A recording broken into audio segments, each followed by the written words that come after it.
You're ready to be premature all over again. Wow, that's impressive. Quick bro. reset. Yeah. Quick reset. Last night was Ramos Jizz. Freudian slip. Who knew the job was pro bono?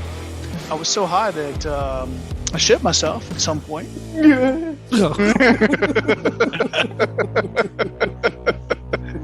I can still hear somebody. Everybody mute. Goddamn it, you're killing me.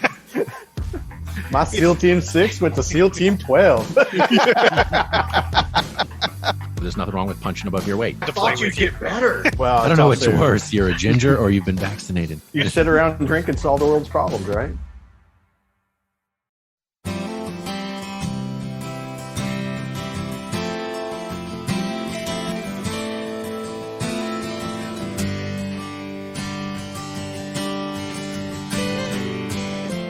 Set the rifle down, drop that heavy ruck, fatigues and medals in a bag in the truck. Seeing ghosts of lost friends, drinking toasts that never end. Asking yourselves, would you do it again? Just hold on, reach out, and check on your buddies. There's no easy way out.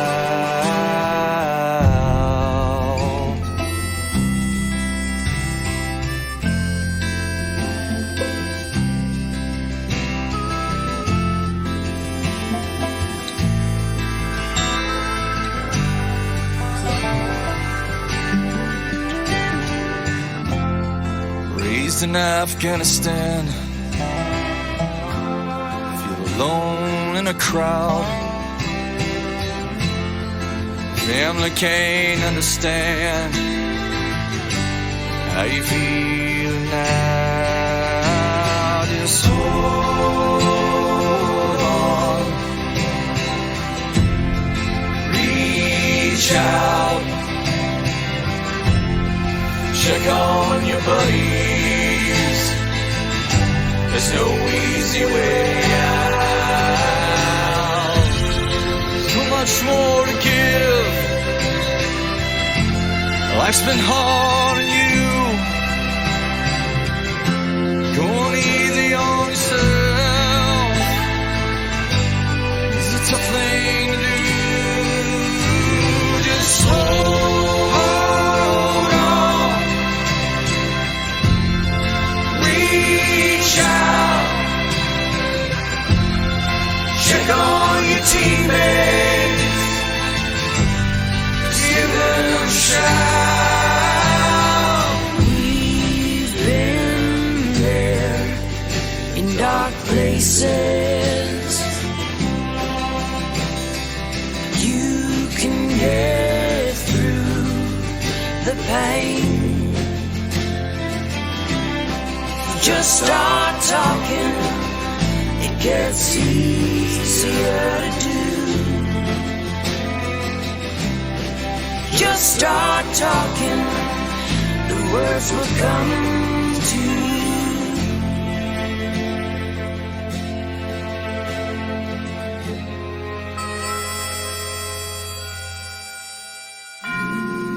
Buddies have been there. Get your sick jokes. Fine with your silence. Or more whiskey or coke. Hold on. Call your brothers and sisters. Call your brothers and sisters. Hold on. Call your brothers and sisters. Hold on. Call your brothers and sisters. Call your brothers and sisters. Hold on. Call your sisters? Are you brothers and sisters?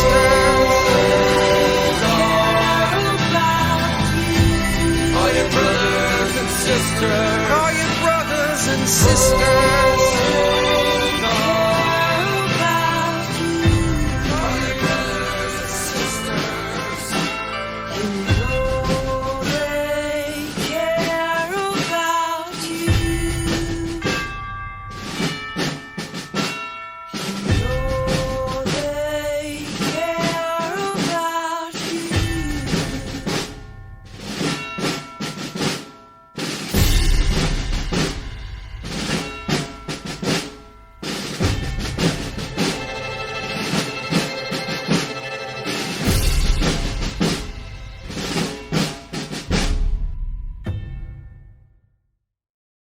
What you've just heard was the song called Hold On, Reach Out, written, recorded, and performed by the band Over, Never Out. Today on our episode, we'll have a number of members of the band of Over, Never Out on. We'll be discussing how they came to write this song, what the process was like, and what they hope the future of this song will be. So please sit back, relax, and enjoy. Welcome back, ladies and gentlemen. It is a new week. It is a new topic. We are fast approaching Memorial Day here at the end of May, and we have got a special show for you today. Before we jump in with the individuals, I'm going to go ahead and say, unfortunately, this week we are down 50%.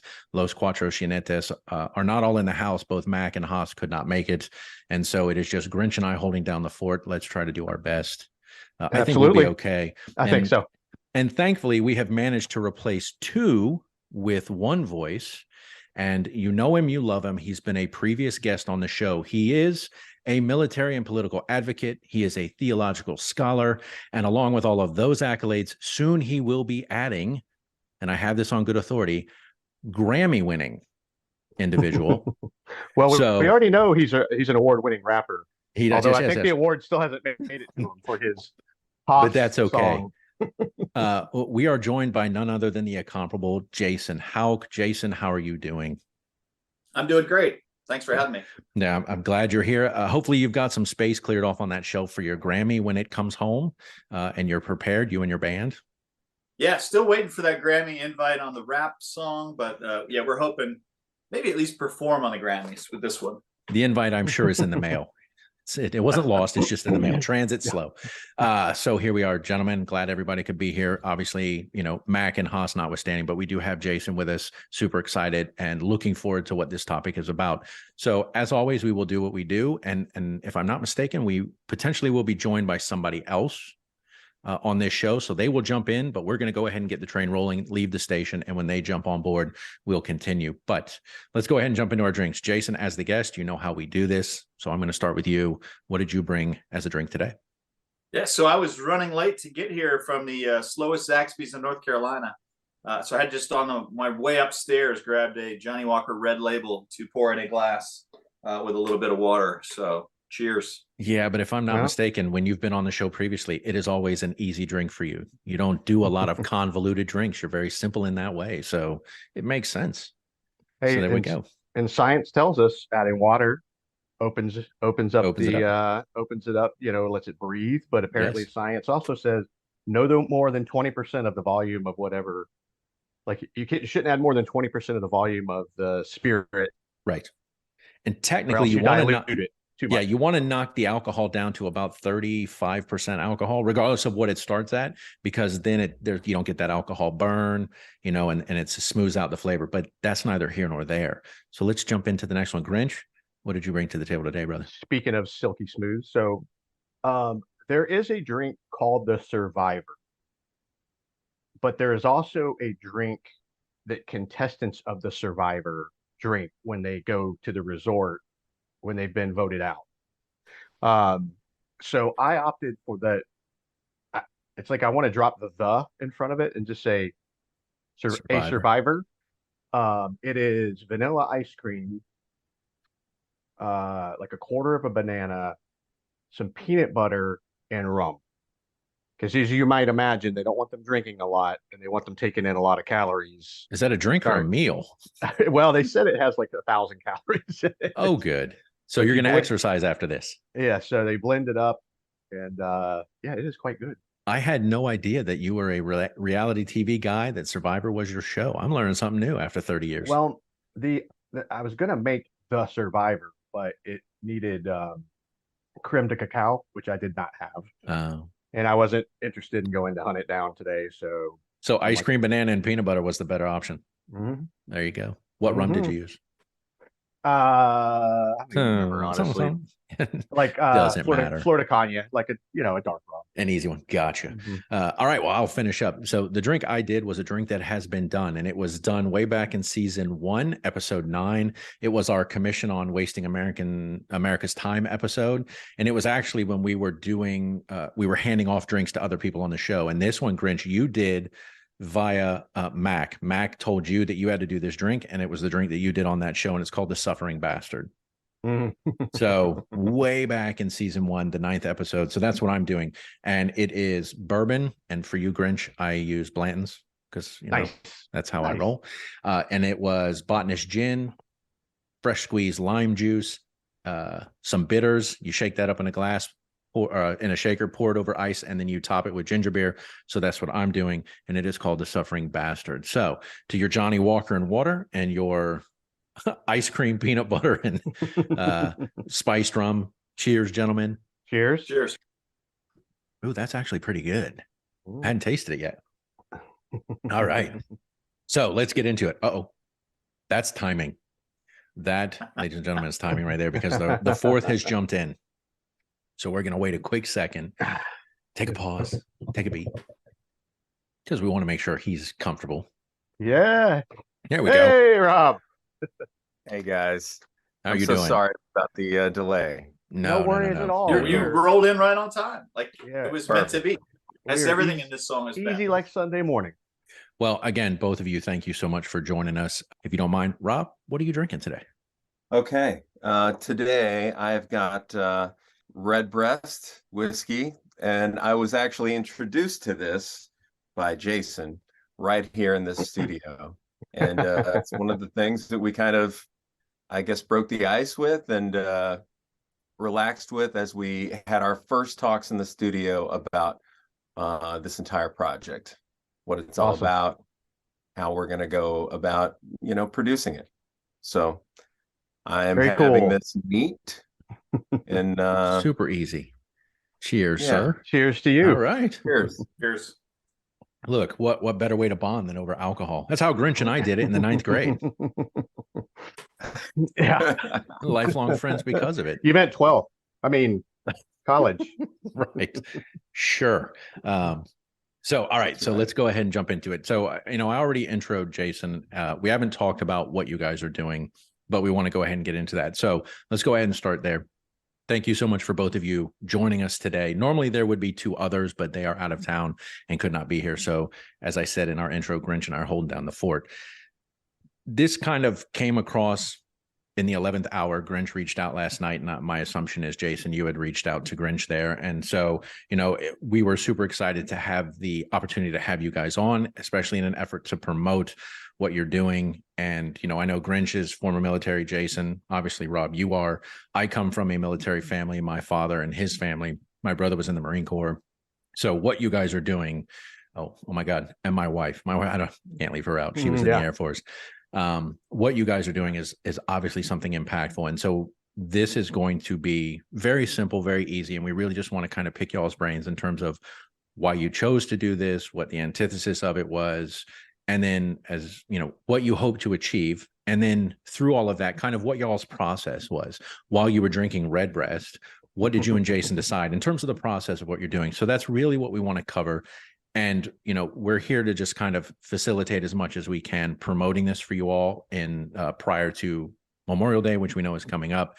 And, the floor will be yours here. We will have questions, but we really, we're hoping to hear as much from you guys as possible about this and educating people as much as entertaining. So that's really what we want to do. So, any of our listeners already know Jason, they know his background. So I would like to start with you, Rob, in terms of what your background is. And obviously you're sitting in a studio. We're looking at all the equipment behind you from editing and recording. So I'd like to know a little bit about you, what your background is and how you arrived where you are today. Well, thank you so much. Um, I guess going back to my musical roots, started when I was a kid. My mom, um, my parents got me into drum lessons. So I went to Catholic schools all through grade school, high school. I was in band the entire time. Percussion was my area where I just felt naturally You just bang on some drawn things, to. right? Yeah, that's That's right. right. Get to That's let out that exactly right. aggression. That's it. It's primal, you know? Yeah.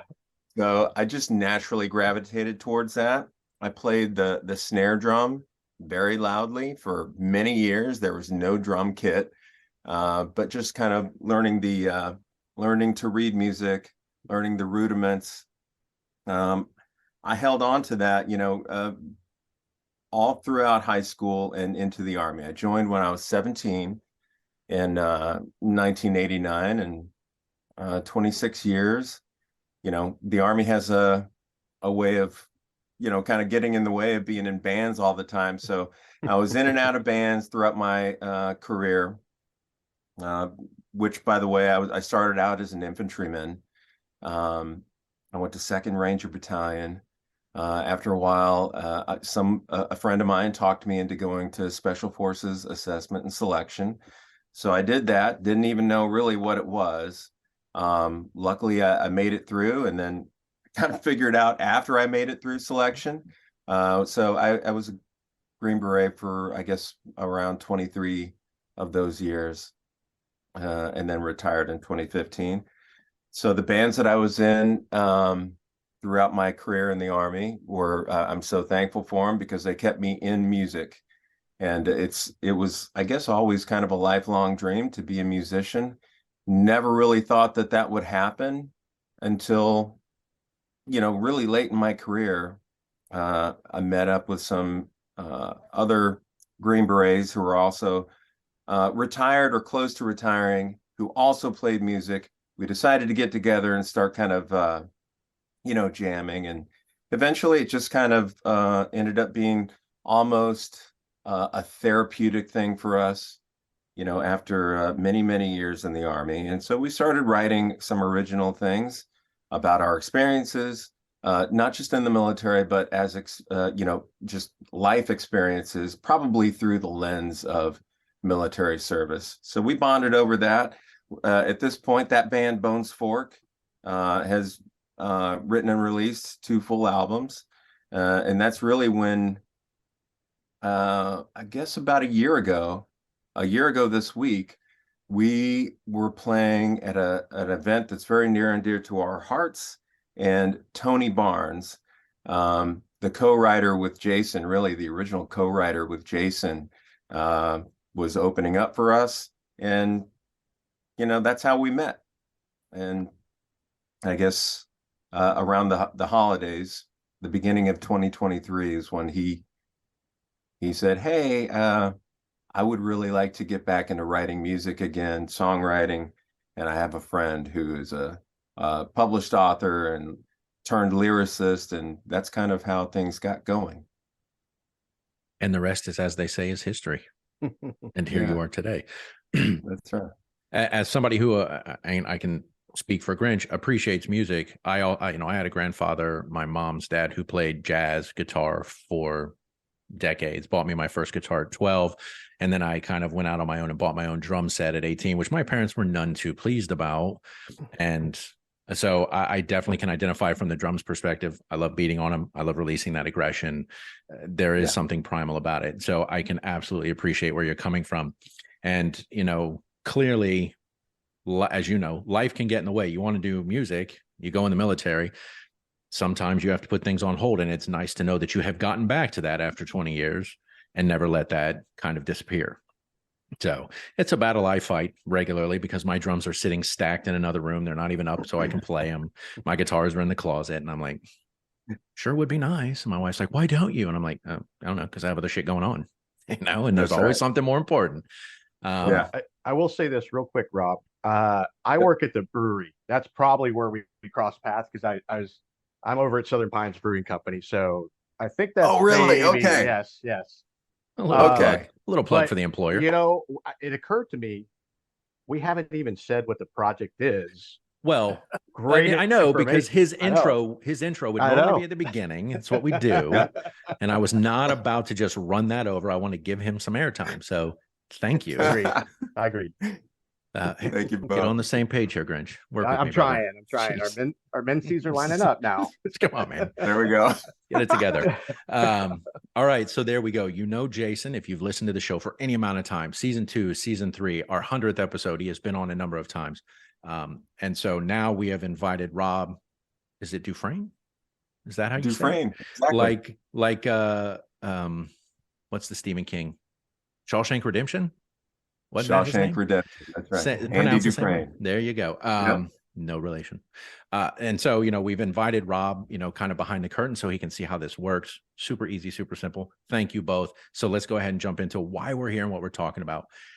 And that would be because from my understanding, and please correct me if I'm wrong, you all are in a band and the name of that band is Over Never Out. Correct. And my limited perspective, that would be a military term, right? Or Yeah, is that absolutely. okay? Because I don't want to misspeak. And you guys recently released a song called Hold On, Reach Out. Correct. And That's I right. don't, was that Grinch? You said Thursday. That would have been the 18th of May. Yeah, I Is think that it kind of accurate? rolled like Thursday, Friday based on the platform, as I Okay. recall. And it had been released, I assume, in wide release to any place where you can kind of get your music, stream your music, and so forth. And I have listened to the song a number of times.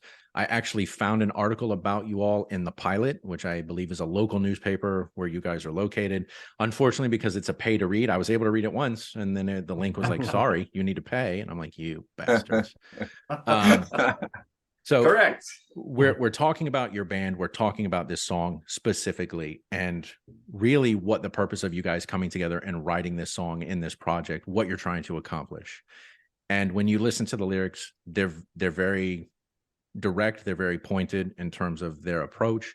And so I'd like you guys just to kind of break down the purpose of this song, what you were trying to accomplish when you came together to write this, and why you did it. Yeah, absolutely. I'll jump in there because the story begins. Actually, the story begins when Rob and Tony Barnes met, because he doesn't know it, but Michelle and I were sitting at the table right in front of the stage at the Duskin and Stevens concert, watching you invite Tony to stay on stage and sing a song with you. And he was so excited, as I had just been talking to Tony and his wife behind stage, and we had gone there to hear him play that day. And so, yeah, there you go. There's the Bones Fork card. So Tony and I met, you know, rewind a number of years back, probably 2017, not long after I retired. I retired in 2015 as well. And Tony and I met working on a military nonprofit project, trying to give scholarships to the children of the fallen, wounded, injured, and ill. And we started talking. I found out he was a Nashville musician and he still played, but he'd gotten into real estate because he had a family now, but he still loved music. And I said, well, that's awesome. I love music. I grew up with it. I've never played an instrument, but I've loved to sing music, and I've been really good at karaoke throughout my life, or at least people laughed at me. And so we became friends, and I actually bought my first guitar because I knew Tony. And I, you know, we always joked about we'll write a song together, and I would send him horrible riffs that I played on my guitar, and he would laugh. And then in 2022, you know, I was really just watching the spike, the continuing climb of suicide in the veteran and active duty military population. And I said, you know, okay, if we're going to write a song, I think I've got an idea. You work on the guitar stuff, I'll work on the lyrics.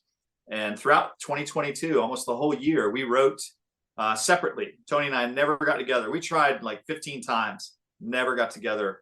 But I had literally my iPhone notes section was just full of lyrics. I had enough lyrics for probably 5 songs.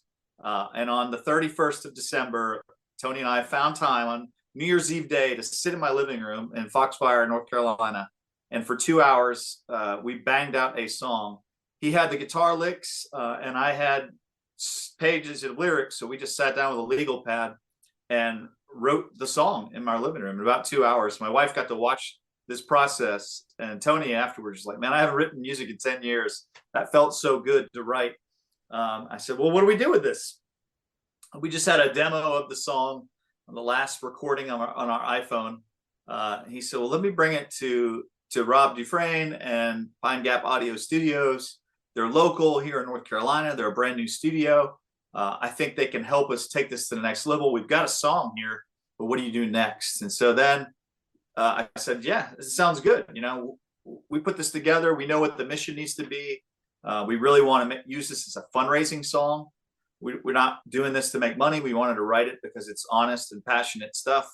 And we want to use it for good. So I said, we can bring anybody into the team. They just have to understand we're going to give away over half the profits of this song to charities that are helping slow this. And he's like, got it. Absolutely. Let me go talk to Rob. Now, I didn't know Rob, so I didn't know he was military. I didn't know his background. I didn't know if he'd understand what was going on. I think he was just bringing some music people. Turns out I'll let Rob describe what Pine Gap Audio Studio is and who's a part of that, because they totally got it immediately. So Rob, Tony brings you the demo. Yeah.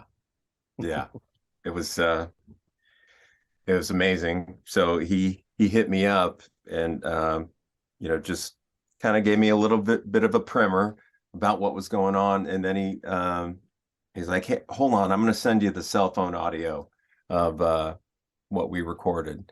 And I mean, it had a pretty heavy impact right from the very beginning. First time I heard it, I shared that with my partners in Pine Gap Audio, which is, by the way, a disabled veteran owned and operated music recording enterprise, kind of a full spectrum thing. I'll spare you the details about Pine Gap Audio for now, just to kind of stay with this part of the story. I shared that cell phone audio with my partners, and with our background and and we have three Green Berets who were involved with the company. Our principal engineer was a defense contractor for many years. One of our most talented musicians and producers is comes from a Navy family, and it was just a no-brainer. It immediately just resonated with us. The topic is something we care an awful lot about. The writing was exceptional. Like, the storytelling in this song is just right on point. And I agree with you that the lyrics are very powerful and pointed.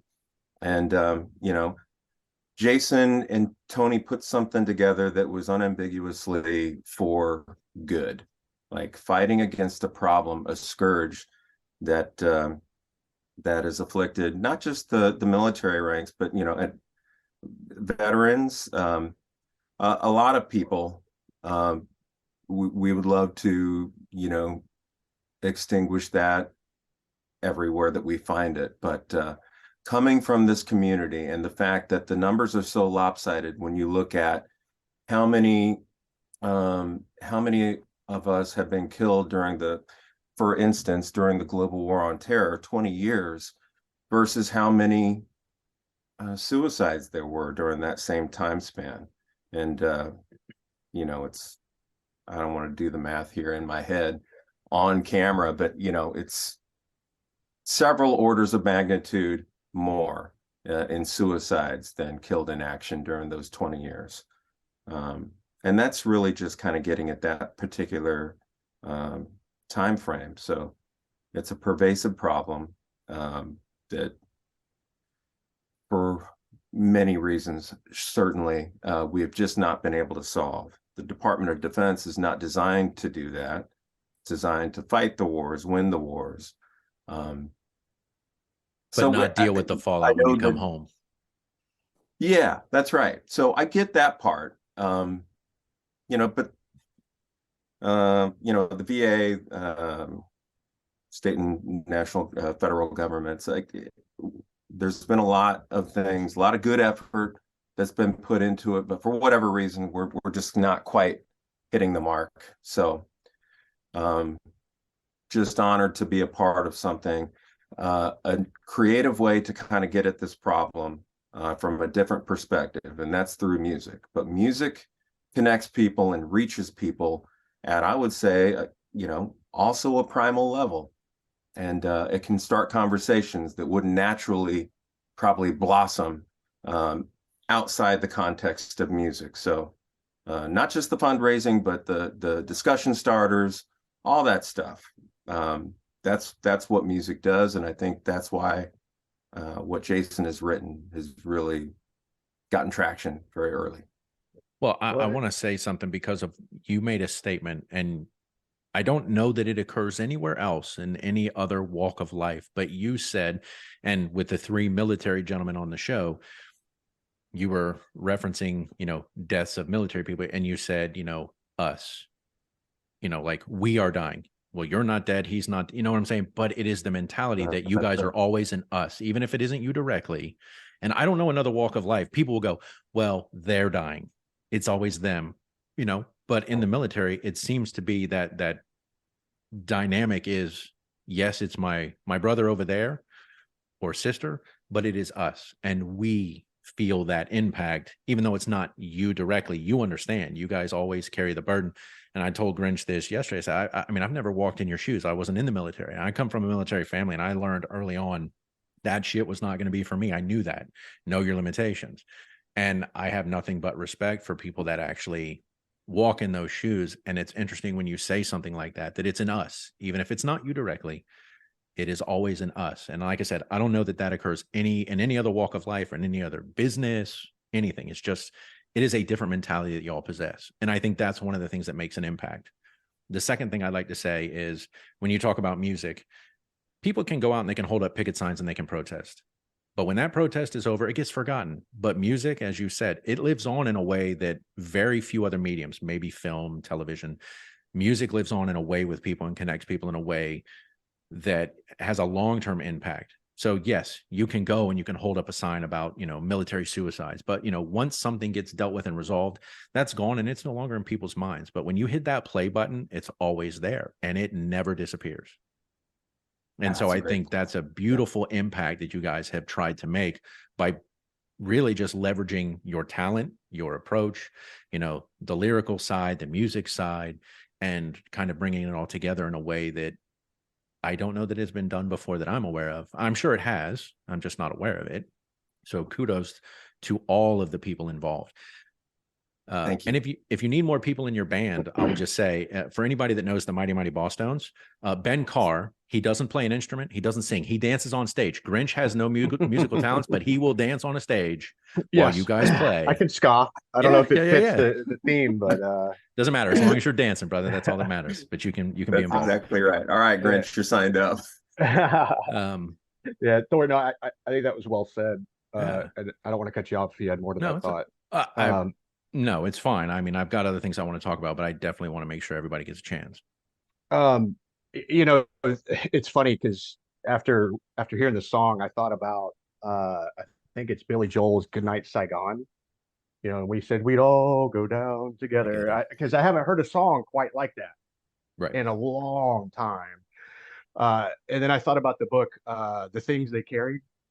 Good book. I think it's like 22 vignettes about stories in Vietnam. But anyway, that aside, the whole idea of hold on, reach out. It seems like, and I don't want to put concepts behind your themes, but it seems like part of that is because you got to find the right person to talk to. Because I used to, when we'd be around my grandfather, who was a World War II vet, he didn't tell stories unless they just sort of came to him or something, or he was around the right people. Whenever somebody was like, well, tell me about what it's like, nobody wants to talk like that. And so it's really hard. We talk about the 1% that has been in the military to find somebody who really understands what you might have been through. Maybe not exactly the same, but I didn't necessarily realize the extent of it until I retired. And I'd be in interviews and I'd hear some of the questions, and I was told people don't know the military, but I just did not realize how some people literally know nothing, you know? And so the idea of like being on a plane in the pitch black, going to someplace you've never been before, sleeping on a cot in a room with a bunch of people, you know, and you're like, oh, we got mortared. But you almost say it like it's like, yeah, you know, it's not normal, right? Like these Yeah. experiences aren't normal, and there's nothing relatable other than like somebody maybe who's been through a car crash or something that just came out of the blue.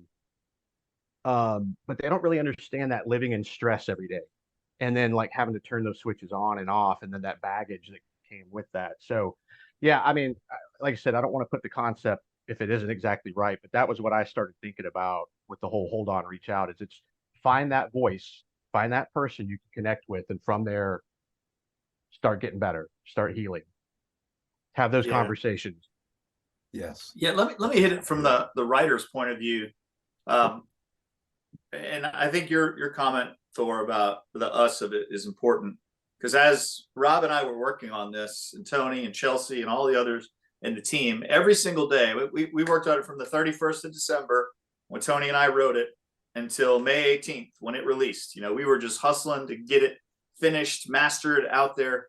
Every single day, one of us would notice someone else committing suicide. And they might not be a friend that we knew, but they were somebody in uniform, whether, you know, it was a ranger who had lost his leg and it inspired a lot of other people when he got back into action.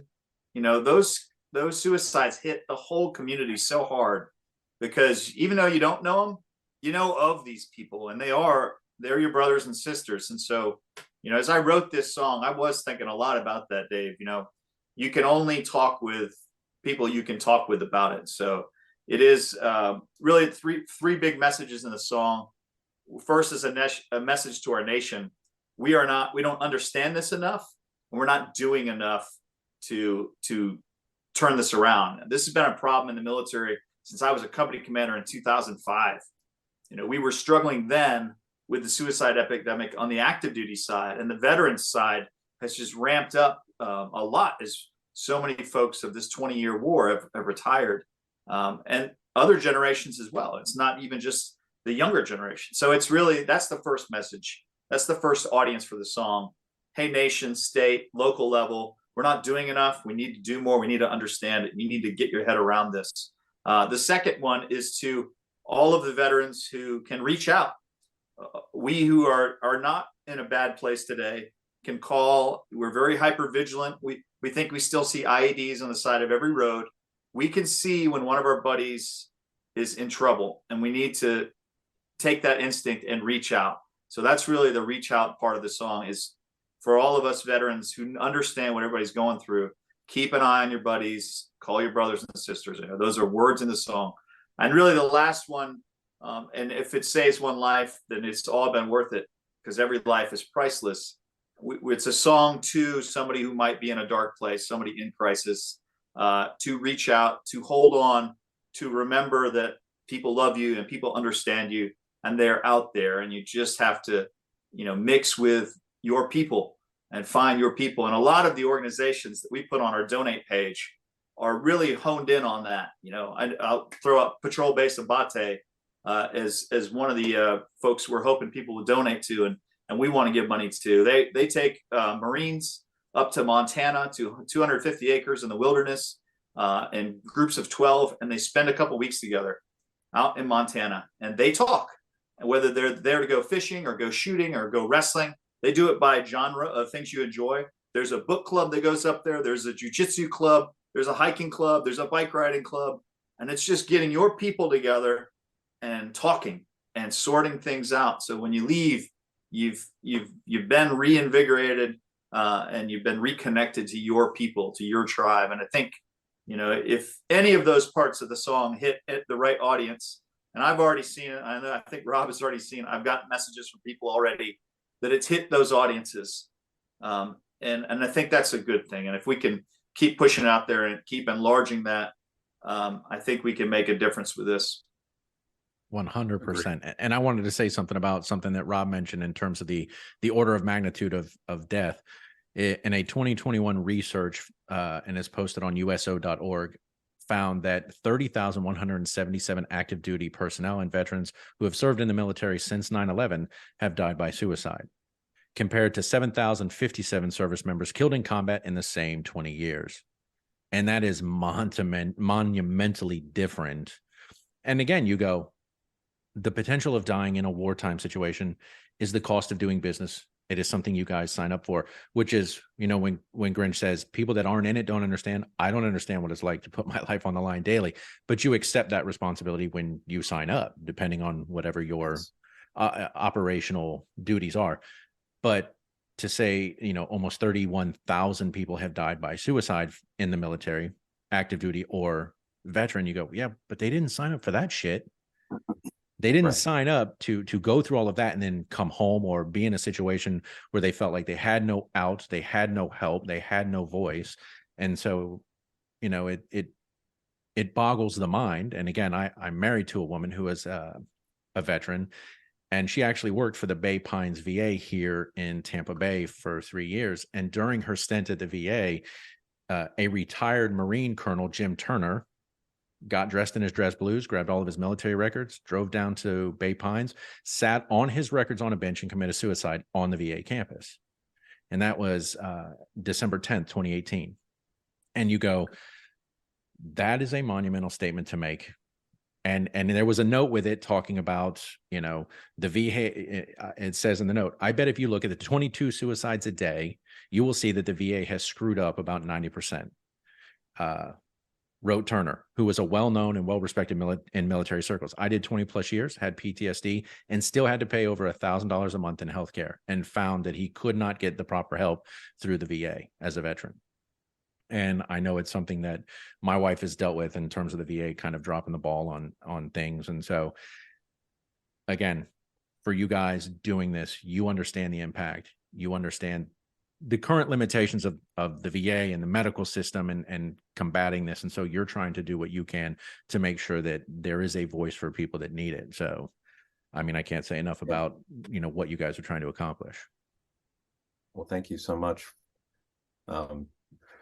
I do wonder sometimes, you know, those numbers, as jaw-dropping as they are, you know, depending on, you know, there are other statistics out there that I'm not sure if it's the demographics or, you know, whatever the, you know, age range or whatever that particular study was looking at. But I think some of the other research, I mean, puts that number, suicides, up more than, you know, 100,000 more than just the 31,000 that you just cited there.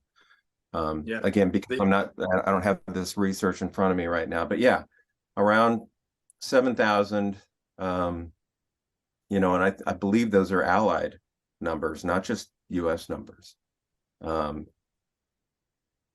compared to, you know, in excess of 120,000 suicides during the same time frame.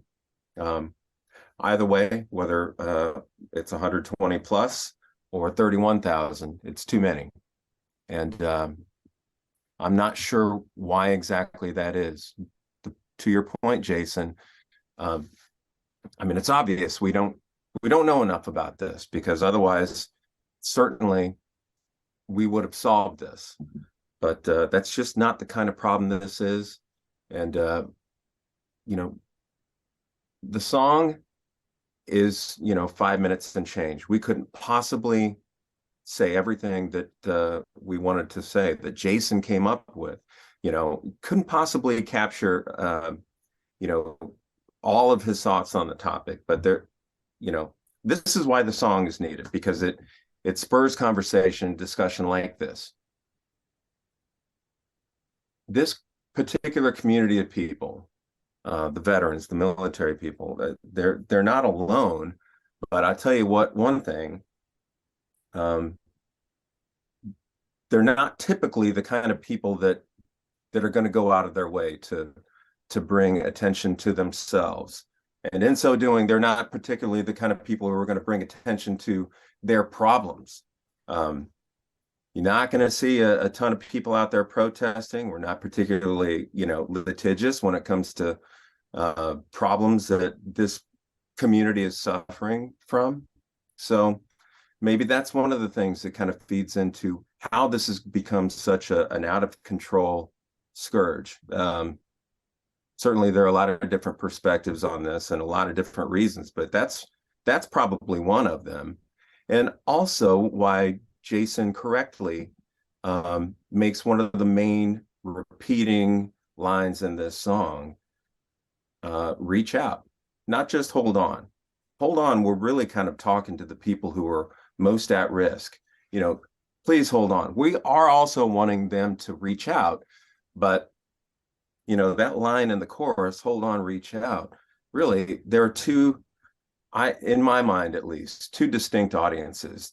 To the people at risk, we're telling you to hold on. Literally to everyone else, we're telling you to reach out, because by and large, a lot of times you'll find that people who are at risk and need the assistance, they are not the ones who are going to reach out. It's not going to happen. It does for some of the ones who, I don't want to frame this in the wrong way, because I'll tell you this, yeah, it is courageous. It is another and probably a long line of acts of courage for these people when they do reach out. But we've got to be real. They are not reaching out in large percentages of the population that is at risk. That's why it's incumbent upon all of us to reach out. Don't wait for anybody to post something on social media that might indicate that he or she is in trouble. You got to reach out to them before then, because too often we're just too late. And it's not out of malice, but like Jason mentioned, hypervigilance is a problem. If we could turn that paradigm on its head and say, go ahead and be a little bit hypervigilant, but not about roadside bombs. There's not somebody hiding behind every corner waiting to kill you. But there are people out there, many of whom you stood in the ranks with in the military, and who need help, and they're just not going to tell you. That's why you got to reach out. Yeah, that's well said. It's a great point. Yeah, I watched my brother in the early 90s in the Marine Corps. He would lose friends and I'd be like, how do you do it? And he goes, the military teaches you to compartmentalize and move on. Like, you still have a job to do. Yes, your buddy passed away, but at the end of the day, you still have a job. And I'm like, yeah, but when you get out in the real world, I mean, how's that applicable? Because you're now carrying the weight of that and you shouldn't have to. And of course, he's like, yes, but it's ingrained in us. And then I'm like, I just can't imagine. I mean, I watch things happen, and Grinch and I, we have had a friend from high school pass away, someone that we knew, and we've had a friend from high school commit suicide, someone that we knew. And, whether it was by suicide or by natural cause, we had one pass away from cancer and one took his own life. And I'm like, nothing prepares you for that. How do you compartmentalize that? But you guys are taught, you still have a job to do. You still have to function day in and day out to protect yourselves and the person next to you. And so you have to kind of put that in a box, and then you come home, but the world doesn't prepare you for dealing with that. It's like Right. I don't know how you guys do it. Well, and by the nature of the organization, there are themes like selflessness, being part of something bigger than yourself, and those are very important themes. They sometimes don't translate well, to your point, Rob, into the skill set that makes them likely to reach out, because it's a pride thing. It's I can get through this, and then, the flip side back to the reach out part is there's a bit of like, to who or what, right? Like, if they don't think they're seeing the right hand, physically or otherwise to sort of reach out to, then the default is you suffer in silence. And then, you get to that point. And I mean, regardless if it's just a military or broader population, the fact remains there is no one answer to what is the cause. Every story is unique, yet it ends the same. And so I mean, to me, it's always come down to, this is far easier said than done, knowing the person. And I kind of think back to when I first came in, and, I think Jason and Rob, you'll both relate to this, of like pre 9/11. Those team leaders, those squad leaders, they knew their guys. They were frequently in the rooms. They knew what they were all about. They knew what to look for. And then when we got into that spin cycle of this global war on terror, You tore units apart, you rebuilt them on the fly. Sometimes you go from a deployment straight to a deployment.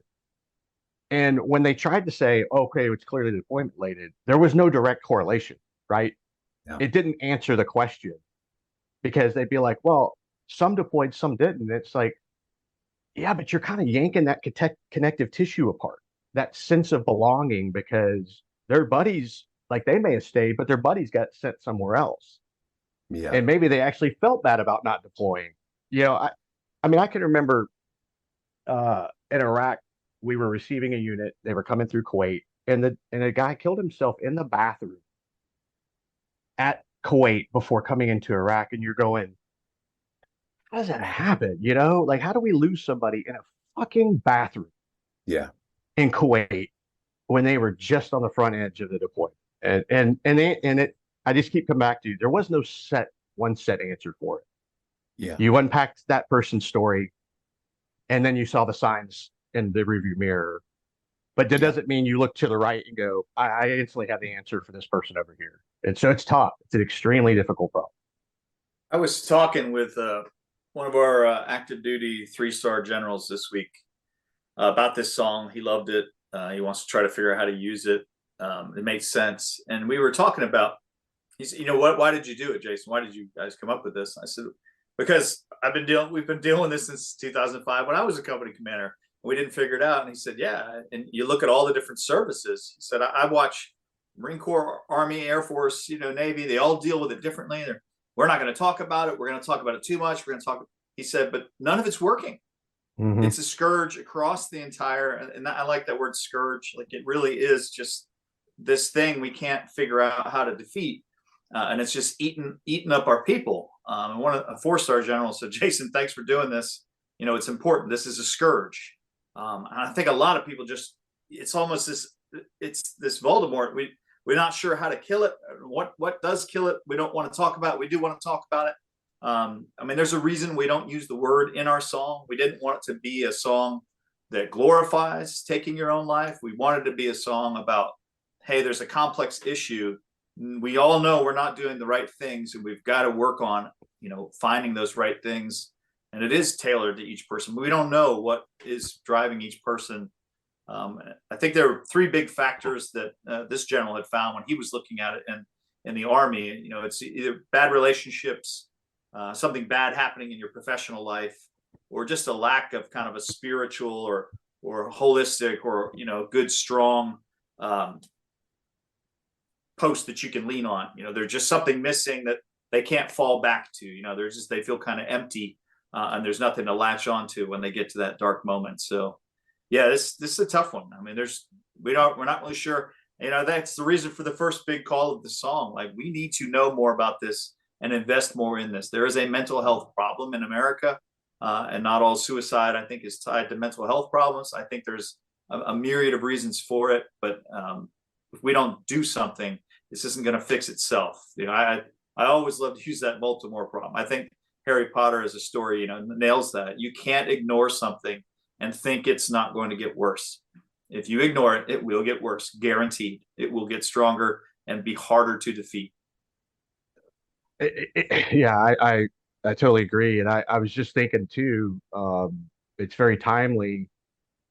I mean, it's been well known that James Hetfield has dealt with, a series of bouts of depression. I mean, lost his father, I think, left him at 13. His mother died at 16.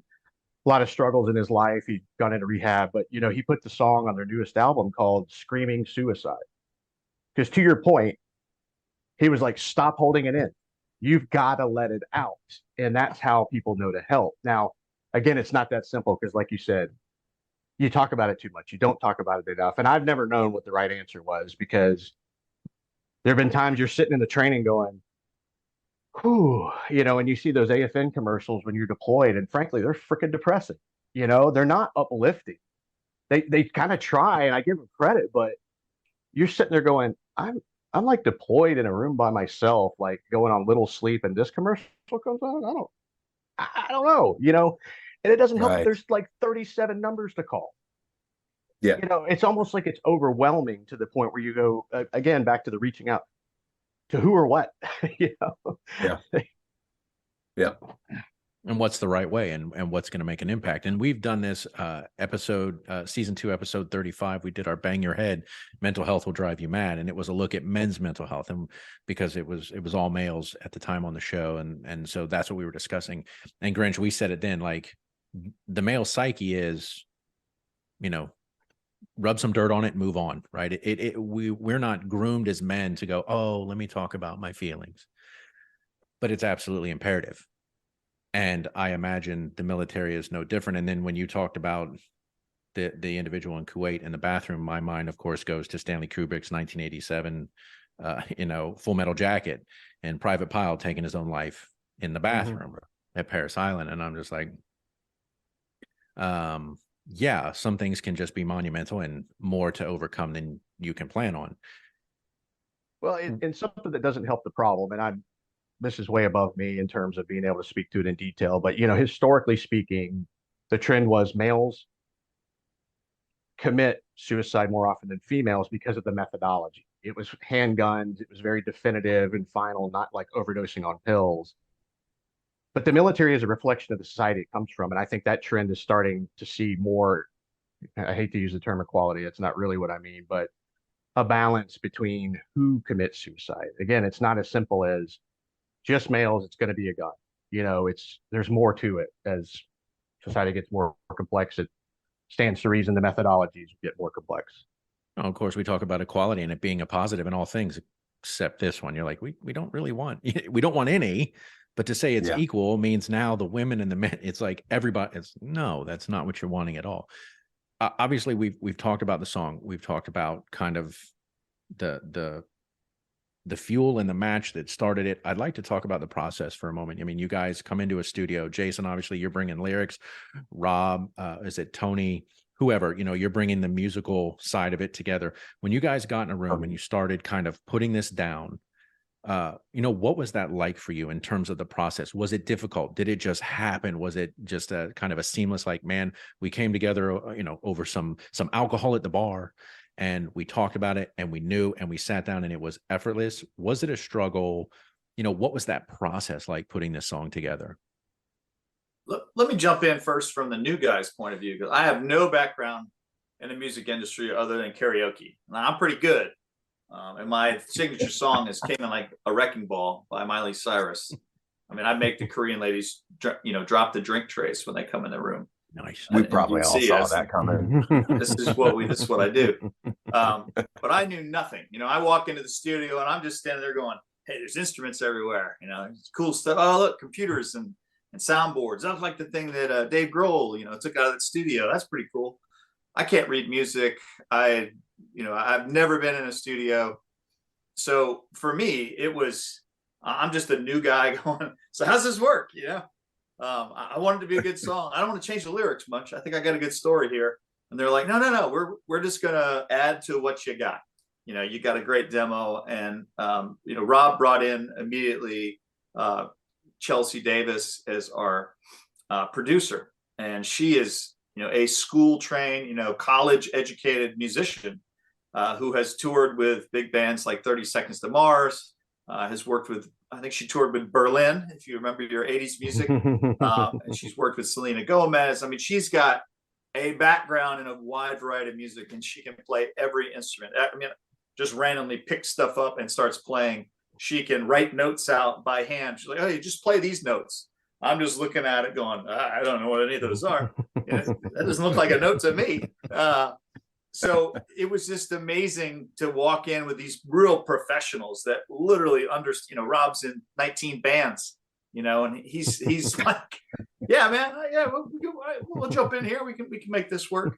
So it was just awesome. Like Tony and I had this core thing, and we just sat down with two other pros who love music and love the idea, and just started working on it and building this thing bit by bit. And we hashed out the lyrics, I think, in the day. We finished with all of it, wrote the bridge, had the bridge, the acoustic part of the bridge, and Chelsea sang it, in which all three of us looked at each other and was like, well, that's staying in.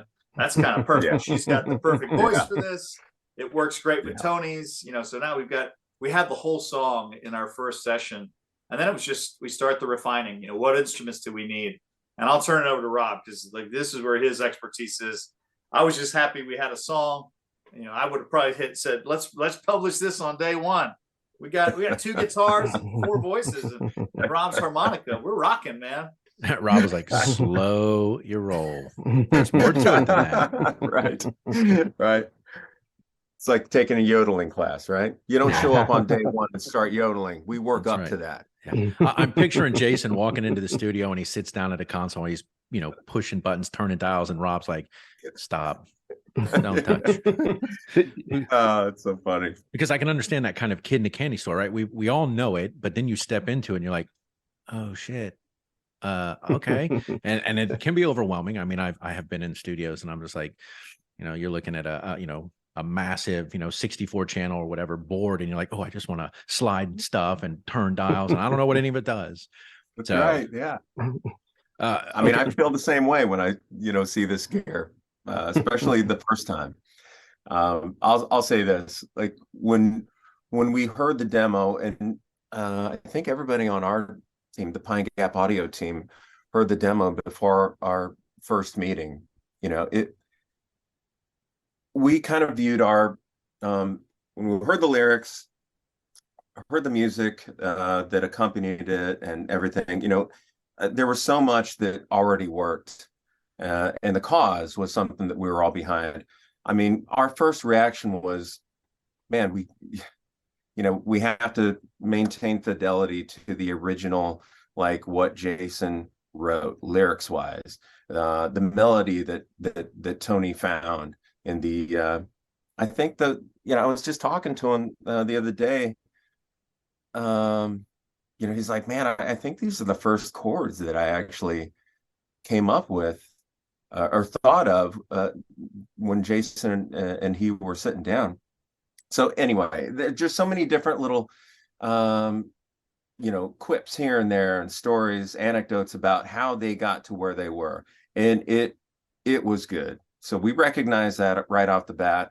I'll just echo what Jason said when, bringing Chelsea on board as our producer for this song helped us out greatly. We recorded, 80% of this in Pine Gap Audio Studio A, which is here. This is my studio.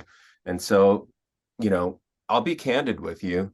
I am an extreme novice, especially just a few short months ago, when it came to, being a recording engineer and thinking about things from the perspective of a music producer. So I would just say, they brought really great raw material to us. That combined with the expertise that I leaned on super heavily from Chelsea Davis. I learned a lot through this process. So I'm not going to have a whole lot of expert testimony to give you, I guess, about the making of, because I was truly learning a lot throughout this process.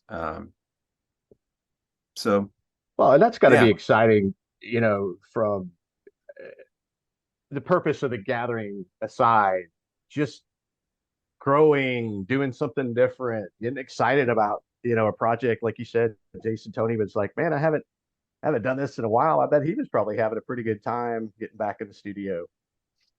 Oh man. Yeah.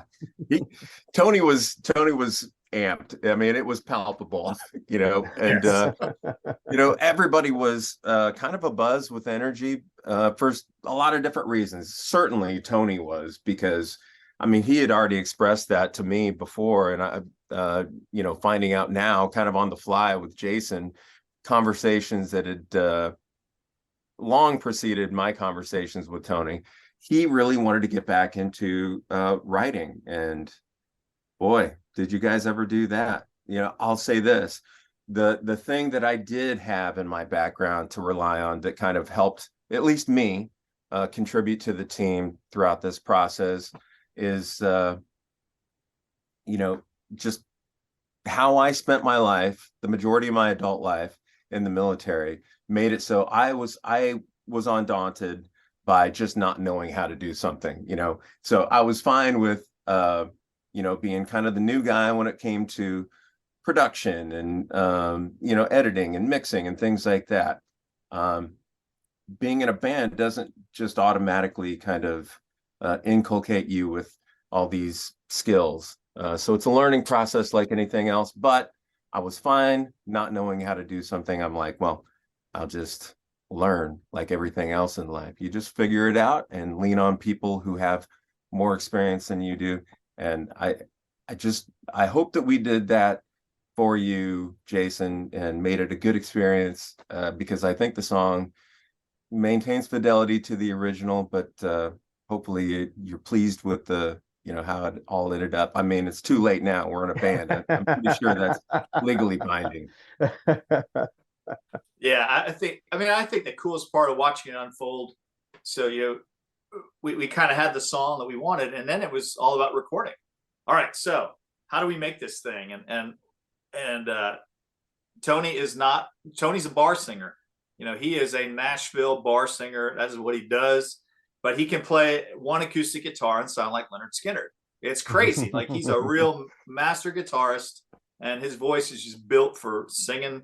We kind of said, sounds like a soldier singing. That's what we want. We're not going to go hire an opera singer to come do this song. We've got Tony, and he will reach the right audience with his voice. I love his voice. I've been hearing him sing in local bars and stuff. So we said, hey, Tony, lay down the guitar and we'll all work around it. So Tony literally just played the whole song on a guitar, and then sang along with it. And we used that, which, as Rob will tell you, is a crazy way to make music. Instead of using a click track, to use some cool terminology I picked up, like where everybody knows how to get in the beat. We all just had Tony's guitar. That was the base of the song. And I mentioned it's a mini orchestra. That means the violinist is working off of Tony's acoustic guitar, the dobro player, the organ player, the cello player, the viola, the harmonica, the drums. Everybody's just working off his guitar solo, him playing his acoustic guitar. And what a cool way, for Tony to be talking about making music again. He was the beat. He is laying down the track that everything builds upon, which made it a recording and editing nightmare, as I saw later for the engineers. But for us to make a song, it was really a fun way to do it. And Rob, tell them about when some of our extra the outside the core of the four of us who wrote this song, as all the extra players start coming in to really make this band. What was it like when the dobro player came in and played for you? What did you get from the organist when he gives us a bit for this? Oh man, yeah, that was exciting. As you can imagine, with each new element that you add to something that is creative, like, the excitement begins anew, because now what you heard before, you're looking for similarity, you're looking for fidelity in what you heard, what you liked about what you heard, but you're also looking for more. So, Ron Huff playing the Hammond B3 organ, a real one, with the Leslie spinning amplifier. I mean, it's an iconic sound, and we thought that would sound good in the context of what we'd already had with the song, but we were not prepared. So Ron's a fantastic musician. Got in contact with him. He recorded that particular piece in his own studio, but he's like, hey, I'll just send you electronically what I've got, just some ideas. So he sends this over, and Chelsea and I are sitting right where I'm at right now, and we're giving it a listen, and we're just blown away. We're like, well, okay, this is better than I had ever expected. Ron says, yeah, so this is just a trial. Give it a listen. Tell me what you like, what you don't like, and then I'll do more of the stuff you like, and I'll cut out the stuff you don't like. Well, we loved everything, and we were just kind of agog that he had just delivered this. He's like, yeah, just let me know, and I'll record the final one. Well, what he initially sent to us is actually in the song. Like, there was no final. There was no going back to Ron and saying, hey, can you clean this up, clean that up, or whatever. It was just a great capture of an inspired performance. And that inspiration came from, I did tell him just a tiny little bit about what the song was about, but mostly he said he just listened through a couple of times and kind of got the vibe, which is you're on the right track when somebody just listens and they're like, okay, yeah, I kind of get the gist of this. Let me do a little bit of this. And then he sent that off. That's the final track. Totally awesome. Ricky Keene, dobro player. Like, this guy he's another sort of one-off, like Tony Barnes and some other friends that I have in this music community. He's already got many years of being a recording artist in his past. He just does something else these days, but once a musician, kind of always a musician. You got that kind of baked into your DNA. And man, what a professional. So talented. So is this, Rob, is this you reaching out? Is that kind of how we kept kind of tacking on various layers and components of the song? Okay. Yeah, some of it was a lot of it was us kind of reaching out to associates and musician friends that we have. And some of it was like Tony. Tony is our connection with Ricky Keene, because Ricky every now and then will still play with Tony. He'll perform. So just a beautiful combination of those two guys, acoustic guitar and steel guitar. And yeah, he's like, hey, reach out to him. If you guys think dobro would sound good on this song, Ricky Keene's your guy. Sure enough. And it was. He was totally right. And did Ricky come? Ricky came to the studio to play. Did he just play it like once or twice and that was it? That was all. That's all he needed. Yeah. He went through a couple of times. There was, he sat down. We probably could have used his very first track, that he put down, but he's a professional, so he had listened to the song a couple of times, and then we got here, we talked about it a little bit, so I think that kind of refined his idea of what his part should be a little bit more. Of course, he didn't get that from me.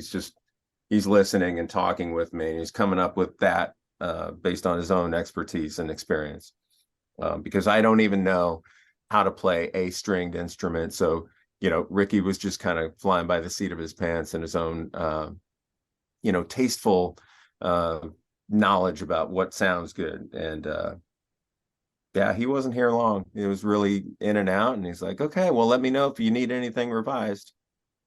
No. Didn't need anything revised. So what I'm hearing is it was an effortless process. Jason, I don't know what you told Jason previously, but it sounds like from the engineering side, super simple, super easy. You were probably done very quickly, but you told him I was taking forever. We're just dripping layer after layer. And had no idea. You're just like done, check. Okay. They could have had this song to you months ago, Jason, but they wanted you to sweat. Right. Well, I was really hoping this wouldn't come to light right here on this interview, but that's so true. Okay. We were done on the second day. That's right. Let me do my Whoopi Goldberg. That's it. Or no, not Oprah. Sorry, Oprah. Oh, that's right. Oh, Lord. So go ahead, Rob. Two different kinds of engineering. I think you're right when it comes to the recording engineer job, which was the majority of what I was doing. That's the easy part. Good musicians like Tony and Ricky and Ron Huff and Chelsea, combined with excellent writing from Jason. And also Jason played on this. We got to talk about that a little bit later, but that was kind of probably the easier part. The mixing engineer and the editing bay engineer, that there's a ton of work that went into that. Luckily, I'm not great at that stuff yet, but I learned throughout the entire process. But that fell on somebody else's plate, not necessarily mine. So you're like the Bob Rock of Over, Never Out. Yeah, that's who you are. I just keep everybody moving in the right direction. That's all I do. That's high praise. Yeah. So, if I could, real quick though, yeah. I just want to say, kind of tying back into the theme of reach out. You didn't say it this way, but this is what I heard, which is, the thing about, and this is to anybody thinking about hiring a veteran. Veterans are not intimidated by not knowing how to do something because they've done it a good chunk of their career. So, I mean, I know I struggle with that going through the application process of like, I bet within a week I'll have it down. Yeah. But they want the answer coming in the door. And what I would say to any employer out there is a lot of these folks have the values and the work ethic and the mental nimbleness, to figure things out. They just need it to be exposed to it. And so they iterate pretty dang quick. And so they're worth giving a chance, and so I mean, I just think about that. All our careers, it's like Well I said. didn't know how Yeah. to do that job when I showed up, Yeah. but guess what? Week one, I was kind of a hot mess. By week two, I was starting to get it. I mean, I think about the fact that during deployments, you had what? I mean, I know there's like a 10-day and a 15-day rip model, but usually it was trimmed to like 3. And all of a sudden you're like, well, guess I'm running this phase of the war now. Right. Right. I got my email up and running. I must know what I'm doing, So yeah, I just wanted to say that because I instantly thought of I haven't done X, Y, and Z, but man, I learned a ton. It was fun, approached it with some enthusiasm. So yeah, remarks complete. Well, and again, Grinch, Thank you for making that point. Yeah. Yeah, Grinch, you know me, my background as a visual artist, graphic designer by trade. I mean, I'm staring at Rob's background going, shit, I'd like to get in there, because that I do enjoy music, and that has always been something like, that's one thing I bitch, I was playing drums years ago, long time ago, and it was one of the things my mom counseled me against. She was, I'm 18 and I'm playing music, and that was what I want to do. And my mom was like, no, you need a job making money, you need to be able to support yourself.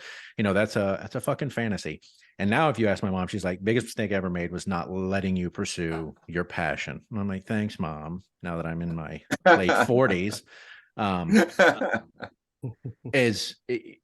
I have to imagine that process was probably fun. I'm sure it was maybe frustrating at times, but obviously the end result, you are where you are. So my next question is now for Over Never Out, what is the next thing? Like, you have this song, it's been released, and I know you have some plans in terms of, I believe, a benefit or some kind of charitable thing that you guys are doing. You're playing this live, but what is the ultimate goal and what's the long-term look for Over Never Out in terms of what you guys have for the next phase? Yeah, so this is definitely a multi-phase operation, as Dave mentioned. I've never been afraid to jump into something I don't know how to do. I love those jobs. So, when I came in on this, Tony and I told Chelsea and Rob, hey, we want to be executive producer on this because we want to own this all the way through and beyond. I don't know if you do that, but they do it in the films. And, this is our skin in the game. We're going to take this and run with it. And they were like, yeah, hey, we're going to help you make the song, but, go crazy, go nuts. They're like, why are you holding five pairs of scissors while you're running? I got this. Juggling knives, throwing a few hand grenades, homemade pipe bomb, might take a hand off. So we do have a lot of stuff planned. So we're going to play a benefit a concert this week, before Memorial Day weekend. We'll be playing at the Duskin and Stevens Beef and Beer, which, Rob and his band have been playing steadily, and Tony started playing last year. So we're going to go on there with the Over Never Out super band, which is everybody who's got an instrument or can sing getting on stage all at once. Rob's trying to get all these people rehearsing. So we're doing that really to just let people know about the song and have that discussion. We hope there's a good, couple thousand people that turn out for this and can be touched in some way by the song and learn about it and understand what we're doing. And Duskin and Stevens is one of the nonprofits that we're going to give money to if this song makes money, and that we're directing people to donate to. That's kind of, if you look at our donate page on our website, it's just aimed at a lot of organizations that are already doing good works and asking people, hey, I don't care if you don't like music, just give money to these people. You don't have to buy my record, give money where it's working. So that's kind of one of our long-term goals, is just raise the awareness of all the organizations that are doing something good to make the military community more resilient and their families, and do that. We're going to probably have a song contest, because America loves contests that have to do with arts. So we're going to actually launch a contest where we can get bands from across the country to play this song in their genre. We want a death metal, we want a rap, we want an opera, we want a country, we want, you name it, some ska. You have fun with it. And then we want to literally put those people on our YouTube channel and let America vote on their favorite cover of this song. And down the road, we think we may actually put an album together of different versions of this and concert versions of the song, so that you can have a variety of ways to listen to it. And it's not just one. We'll leave them on the website so you can listen to in the genre you like. You might not like what we came up with, which is a little bit country, rock ballad, gospel, adult contemporary. You may love death metal. So I want somebody in a death metal band to redo this in their sound. And what Rob and I talked about, Rob, who is a member of many bands, and I were talking about this idea. It also helps we're not a traveling band. We're very much ad hoc. We pulled all these people together. 3 of our players are in Dallas, Texas. One of them lives in California, is on tour right now. We'll talk in a minute about that guy. So we're not going to go on a worldwide tour and play this song for people. But we'd like a lot of bands around the country to be able to play it in their cover and in the original sounding version, so they can play a concert for veterans or their families in Tacoma or in New Jersey or out in Arizona, because we're not going to travel and go play those. So we do have a few gigs that we're probably going to do. We might go out to Nashville in July. We've been invited to do something in the fall at Arlington Cemetery, but these are going to be very far and in between. We think there might be a core of us, 3 or 4 of us that could make it there and do a small rendition, but we're not really designed to be a touring band. We wanted to make this song as cool of a production as we could. I mean, we do have just so many instruments and so many talents in this. We had to hire a composer and arranger in Texas to put together our strings, our little, what is it? What is it when you have 3 string players together? I don't even know the words for these things. The ensemble? It's not a quartet. I know that. Yeah. So we're a little bit bigger than your average. So that's kind of some ways that we think we could get this out here. I've asked my friends in Afghanistan and Afghan refugees to put this song into Dari and Pashto. There's been a big spike in suicides amongst the Afghan people since the terrorists have retaken control of their country. So we wanted to use this song, have at it for their benefit. And I said I'll host it on my YouTube channel so that they can have access to it in their language. It's a gift. It's going to outlive us, I hope. Maybe it can be a gift for many generations to listen to and spark those conversations that I've already been having with my buddies. And that's really great to see this hitting some of my friends who reached out to me and wanted to talk already, which is really cool. There's nothing wrong with leaving that legacy. And if you got to have one, helping in this way, there's nothing wrong with that. And again, want to be respectful of your time. I do appreciate both of you coming on, sharing with us, how it got started, where you're at, the process, all of that, sharing a drink. Rob, thank you for taking time out of your busy schedule as a massive recording engineer. Jason, all of the things that you have done, and we've had you on, we've talked about them. And this is just one more box that you can check off. It's a shame that you guys aren't touring, and maybe is there a potential for more songs down the road, or was this a one in, let's make an impact and done, or are you thinking about expanding your lyrical genius into more songs, Jason? I know Tony would like to make an album, so we'll see where this goes. There you go. It may not be the same size band, but who knows? This could be our sound. I'm not sure. Okay. I did want to throw out there just one other artist. If you've heard the song, you may recognize his voice, and I think it's worth discussing. John Ondrasik is part of this Over Never Out band as a additional vocalist. And if you don't know his name, he goes by the stage name Five for Fighting.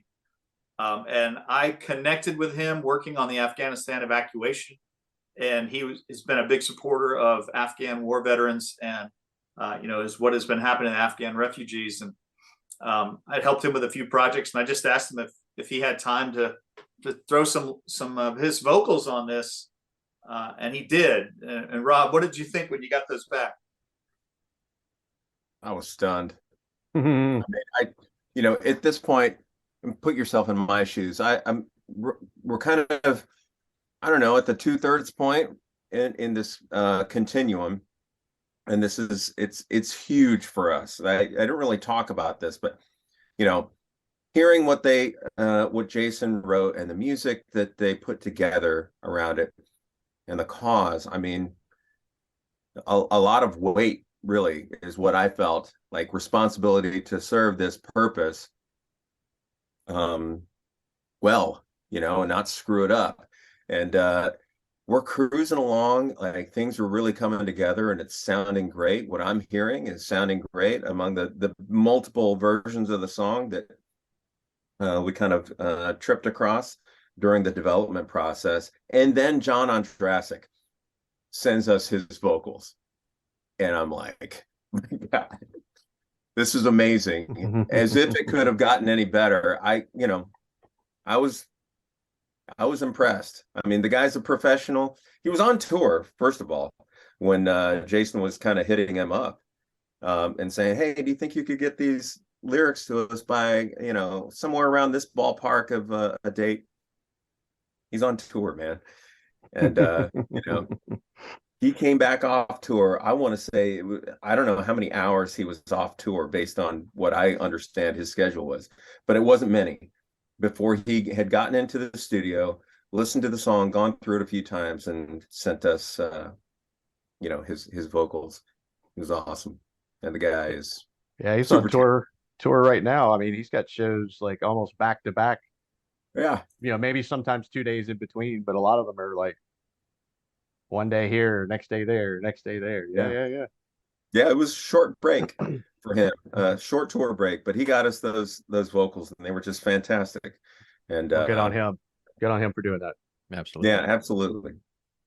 And again, just made your job easier. That's all I'm hearing. Your job was easy. That's right. I'm all about that. I have to imagine, you put a bunch of ex-military in a room. There's probably not a lot of fucking around going on. It's like, we have a job. Let's get it done. Let's take that hill. It's like, the mentality. But you guys, have managed to put out this product. My hope is that it is successful, that you guys accomplish all the things that you want to accomplish with it.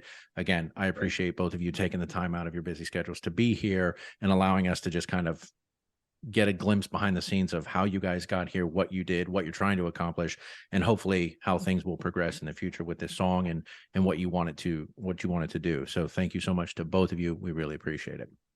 And Jason, you mentioned the website. I don't know if he didn't say it right. He didn't. Yeah, it's reach out. Hold on, make me recite a website. Oh my God.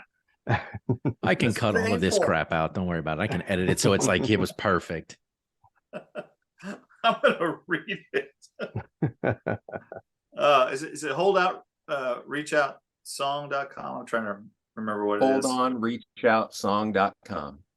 There you go. Boom. And Over Never Out is that's your YouTube channel, right? As well. Over Never Out. Yes. So you can actually check it out there. Go to their website. You can, if you have any other questions, you can always drop us a line at thefullhorseman@aspiritodebate.com. If there's any information, I will be more than welcome to pass anything on to Jason, and he can answer any questions, any concerns. If people would like to donate to the cause, we can direct them to your page. And make sure that they are donating. Obviously, for all of you that cannot be, where you guys actually, this is going to be where? In Fayetteville? We're going to play in Pinehurst this week. Okay. So if you don't live in Pinehurst, North Carolina, you can't be there to see it live, feel free to donate. You've heard the web address. You can go there. If you have any questions, reach out to us and we will direct you to it. But, it's a great cause. They're trying to do a lot of good work, make an impact, make a long-term impact, not just kind of get in and get out. And clearly this is not their effort to, we want to make $1 million and move on down the road. This is for something important and impactful. And so, if you can be a part of it in person, great. If you can't, please donate. And we've talked about this on multiple shows. If there is an issue, if you're dealing with mental health, yes, in the military is absolutely imperative, but just by and large, in any walk of life, if you're dealing with mental health issues, hold on and reach out. There's always tomorrow. And I talk about this. I tell my kids this, and I'm like, the world's a merry-go-round. And as bad as it gets when you're going around, the one thing you need to understand is you can step off the merry-go-round, take a deep breath, and then get back on. It is never ending. You can always take a break, take a pause. And most importantly, reach out, say something, ask somebody, talk to somebody. You're never alone. Doesn't matter who you are. Doesn't matter where you are, what you're doing. So please make sure and do that. I wish, and I will edit it in. I don't care. I'll find it. The suicide hotline, suicide prevention hotline. But thank you, gentlemen. Really appreciate it. And I hope that everything works out the way you guys want to with this song, and it continues to make the impact that it needs to address the issue at hand. So thank you.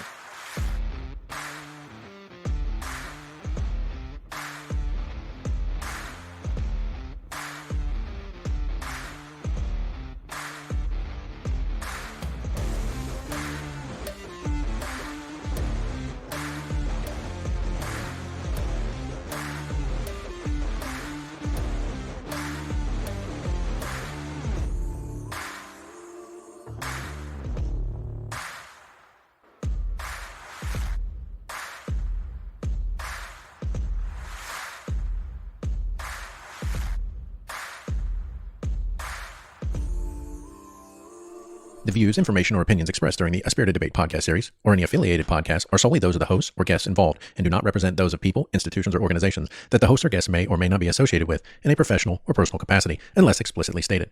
While guests are invited to listen, listeners acknowledge that they are not being provided professional advice from the podcast or its guests. The content within the parameters of A Spirited Debate podcast series or any affiliated podcast are for entertainment and educational purposes only.